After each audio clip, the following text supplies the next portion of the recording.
नमस्कार मंडळी, तुमच्या सर्वांचं माझ्या चॅनलमध्ये स्वागत आहे। आज आपण बनवणार आहोत झटपट मटन खिमा।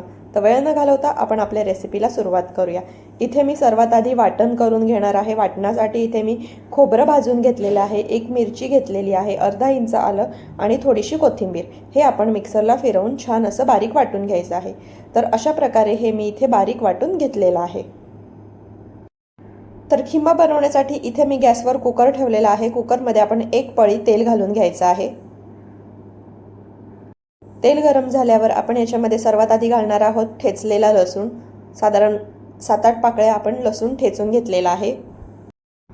लसूण आपण थोडासा हलकासा मिनिटभर परतून घ्यायचा आहे।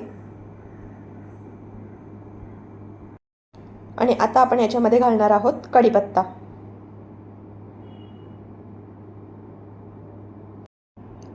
कढीपत्ता परतून झाल्यावर आता याच्यामध्ये मी एक मध्यम आकाराचा कांदा चिरून घेतलेला तो यामध्ये घालून घेणार आहे।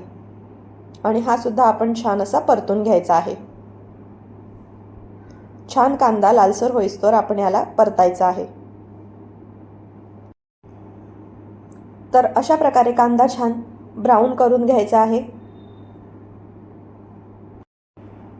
आता याच्यामध्ये जे आपण खोबऱ्याचं वाटण केलेलं ते मी 2.5 चमचे घालून घेणार आहे। मटण खिम्यासाठी जास्त वाटणाची गरज पडत नाही। आणि हे वाटण आपण आता 2 मिनिटं परतून घ्यायचं आहे। मटण खिमा झटपट तयार होतो आणि चवीला खूप छान लागतो। तुम्ही अशा पद्धतीने मटण खिमा नक्की करून बघा आणि कसा झाला हे कमेंट करून कळवायला मला विसरू नका। तर हे वाटण मी साधारण 2 मिनिटं छान असं परतून घेतलेलं आहे। आता याच्यामध्ये मी काही सुके मसाले घालून घेणार आहे। तर इथे मी साधारण 3 चमचे आगरी मसाला यामध्ये वापरणार आहे।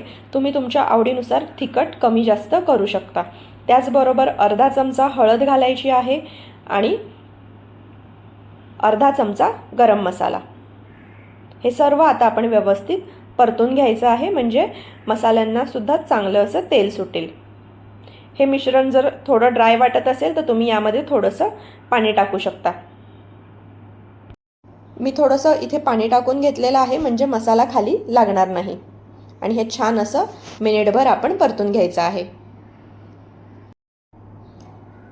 तर हे वाटण आता माझं छान असं परतून झालेलं आहे।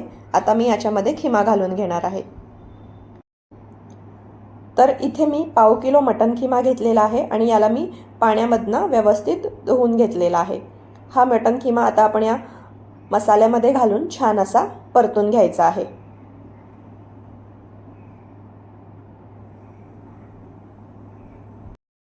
गॅस थोडा मोठा करायचा आणि मिनिटभर परतून घ्यायचं।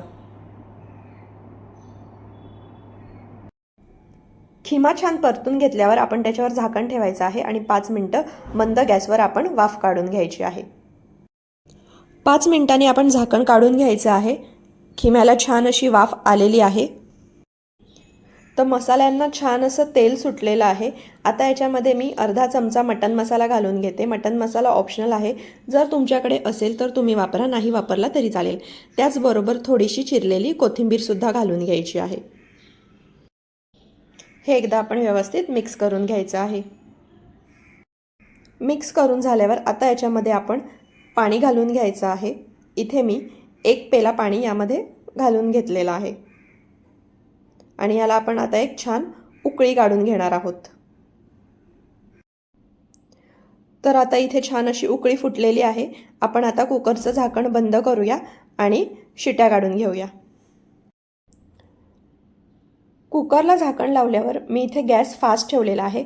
फास्ट गॅसवर मी 1 शिटी काढणार आहे। त्याच्यानंतर मी गॅस बारीक करून साधारण 7 शिट्या घेणार आहे। काही कुकरमध्ये लवकर शिजतं, काही कुकरमध्ये शिजायला वेळ लागतो, त्यानुसार तुम्ही याचं टाइम कमी अधिक करू शकता। 7 शिट्या झाल्या का आपण गॅस बंद करून घ्यायचा आहे। कुकर थंड झाल्यावर आपण कुकरचं झाकण ओपन करायचं आहे। मस्त असा आपला खिमा रेडी झालेला आहे। छान अशी त्याला तेलाची तर्री सुद्धा सुटलेली आहे। जर याच्यामध्ये तुमच्याकडनं पाणी जास्त राहिलं असेल तर ते तुम्ही पाणी आटवून सुद्धा घेऊ शकता। मस्त असा मटण खिमा तयार झालेला आहे। थँक्यू।